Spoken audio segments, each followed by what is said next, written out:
Alright, so the purpose of this video is to give you pretty much a user experience overview for anybody that's new to the platform. So let's go ahead from the login screen and jump on in.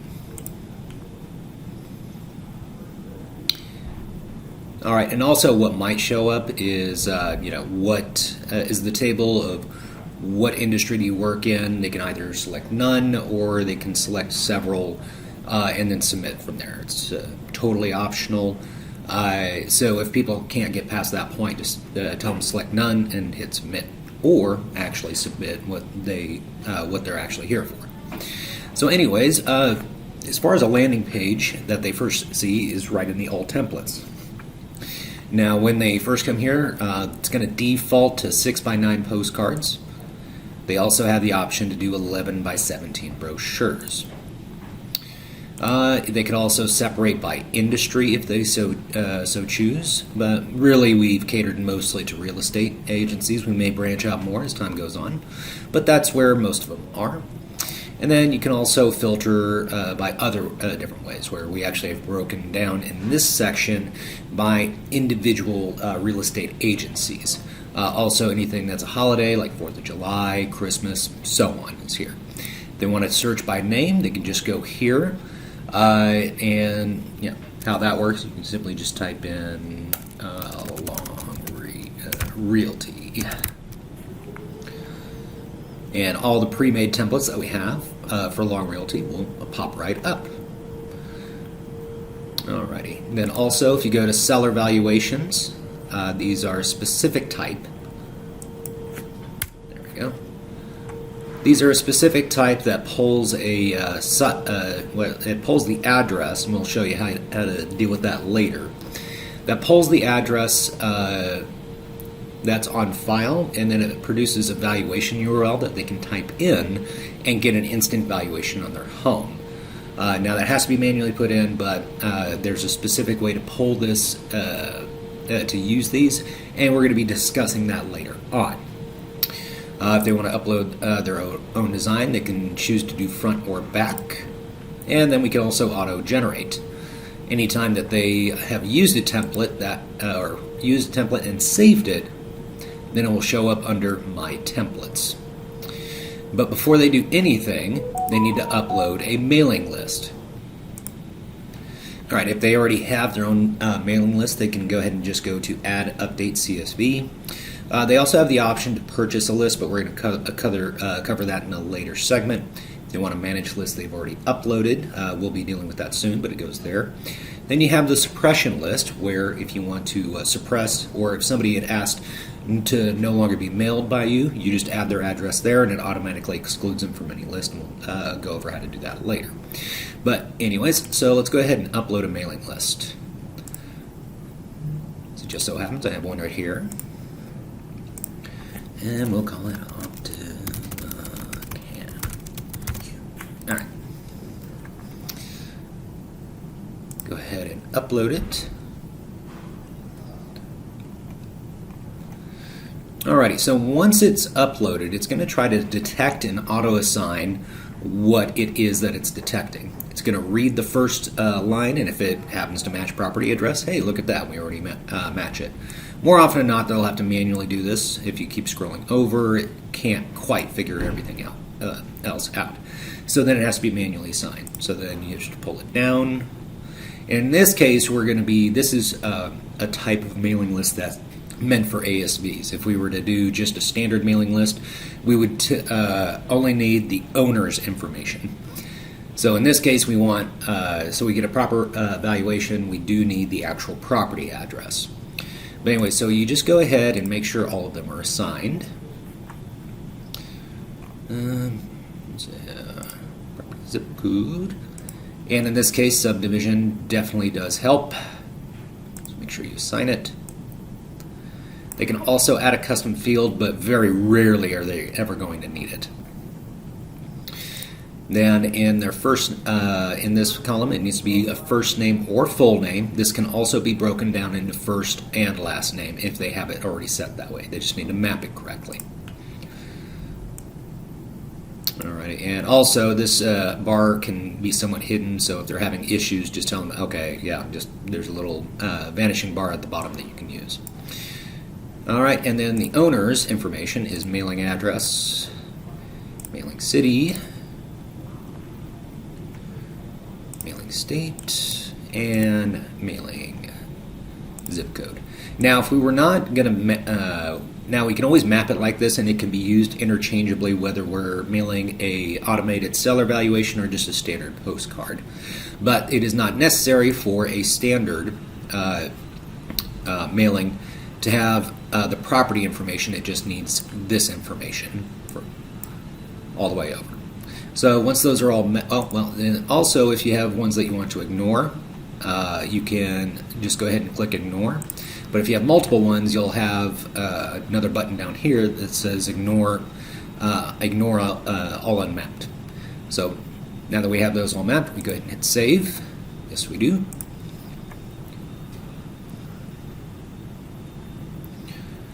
Alrighty, and then this will automatically take us to manage. So the very first thing that they're going to want to do is run duplicate detection, because there's no reason to be so in this case, I know for a fact there's at least 5 that are owned by the same person, so why would they need 5 postcards? So we just go ahead and run the duplicate detection as far as owners. And that'll take a minute to process. Alright, so in this case we actually ended up with 62 duplicates. So they, if I were a individual purchasing a mailing in this regard, or a real estate agent and trying to mail out, I went ahead and just saved myself a stack of cash by running that. So anyways, normally we would also want to run against suppression list, but for this purposes there are no mailing addresses. If they want to add themselves, so they can get a copy of this, they can go ahead and just simply add an address and it'll map into there, or they could have included it in the first place. But anyways, once that's done, then we can go ahead and select a template. Alrighty, let's do Father's Day. Naturally, it's going to need a name.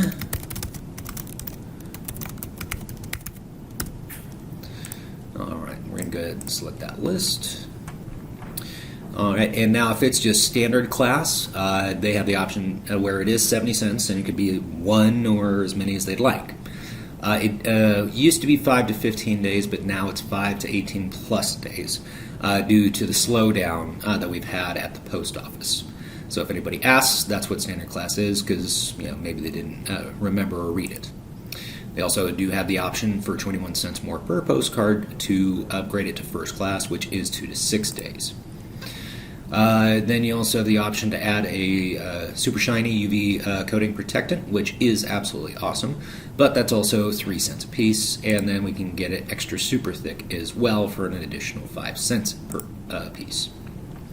But anyways, once they get in there, then they can go ahead and edit the design. It's going to go ahead and pop up the Chili editor.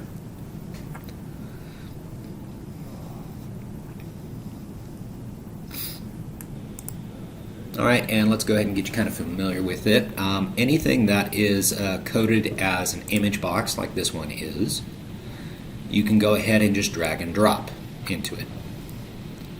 Sometimes it might not catch, so in this case what you can do is just delete it if that happens. So you want to make sure that the interior one lights up once you're in there. There we go. Now, most often it doesn't resize to what the actual box is, so you just need to select it, and then you have the resizing option over here. You can do it manually inside the box and go ahead and just move it around, position it the way you want. Or you have other options. You can have it fit to frame. In that case, it doesn't help. Now, once you do fit it to frame, that makes any other additional adjustments outside of manually doing it more impossible. So to get back to where you want it to, you can either hit undo,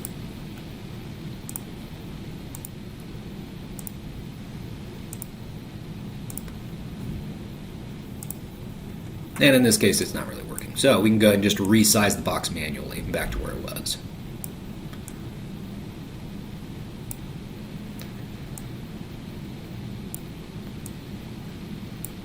we go. All right, so just try out the other ones. Stretch, we'll try to fit it into the box exactly. Oftentimes that doesn't work out. If you do it proportional, then it will fit it based on the size of the image itself, but often will not be where you want it to be. So then you'll have to move it around. You can do proportional outside, not exactly helpful because it will keep the image proportional to itself, but try to fit outside the frame. It is an option. Very rarely should you be using it. So if we go back to manual and bring it back into line, then we can make it look right.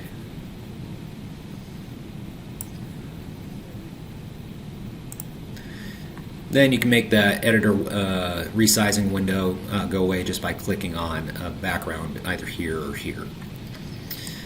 Then same thing for images here. Once that's uploaded, you can go ahead and just resize it as necessary. Okay. And then as far as just editing any information down here, all you need to do is highlight it.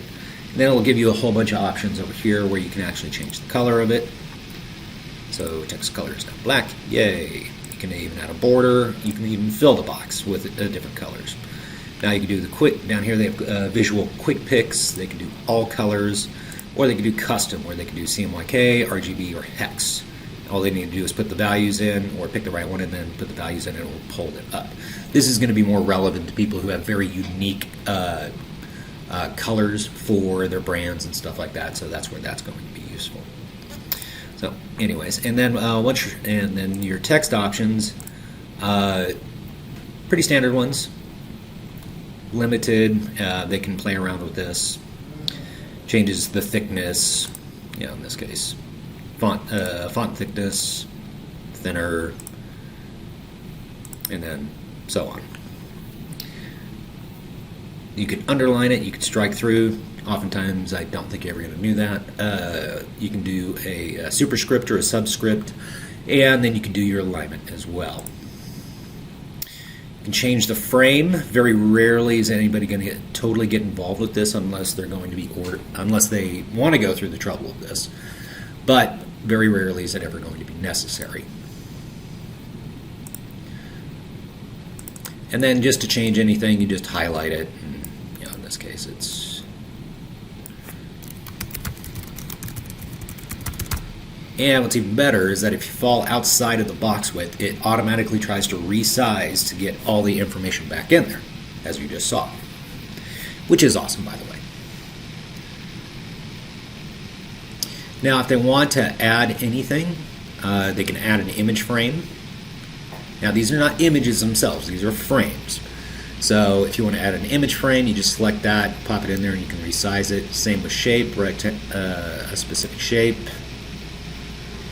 You can kind of play around with it on this one.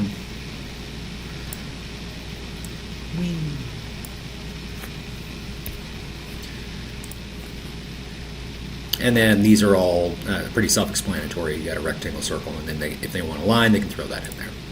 As far as creating a text frame, that's as simple as it sounds. It just automatically populates with a text box that's going to start small, and then you can customize from there if you to your heart's content.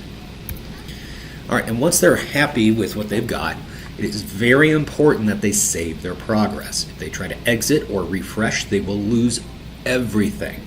So make sure that people are saving before they are exiting. Once it's saved, go ahead and exit.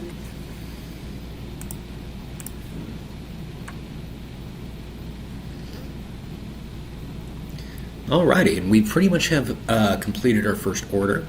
They can also get an email proof emailed to them. They are watermarked, so it's not going to be exactly how they want to see it. However, the design preview will show them exactly how it's going to be printed out once it loads. So now we can see the front and the back side. All we need to do is submit order. In this case, they have the option. This is our. We need to warn them that USPS is taking slower. So if anybody's like, well, why is it taking so long, you can refer them back to here. They also have to click I understand if they're going to stick with standard class. That's going to take longer. And it also does say, okay, if you want to get it to first class, this is how much more it's going to be. And then they have the option to upgrade to first class if they want to. Okay, pretty standard terms and conditions. All right, they can also choose to have an invoice, or they can pay now. Obviously, we want this done. However, if they want to do an invoice, this will not be confirmed until this is paid. Alrighty, and then once everything goes out, they can go ahead and go to tracking. Now we have no orders to track in this case, but what you are going to see is a map. It's a blue map that gets darker blue the more that they are actually delivered, and then you can go in much further detail about, okay, what was actually delivered and registered by the USPS. We do not provide this information as far as these are direct updates that are provided to us by the U.S. Postal Service. We are not the ones delivering it, if people are asking. They need, if they're worried about something not getting delivered, they need to take it up with the United States Postal Service. But anyways, that's pretty much what a first-time person to our website, if they're doing their first order, is going to experience. And we'll see you in the next video.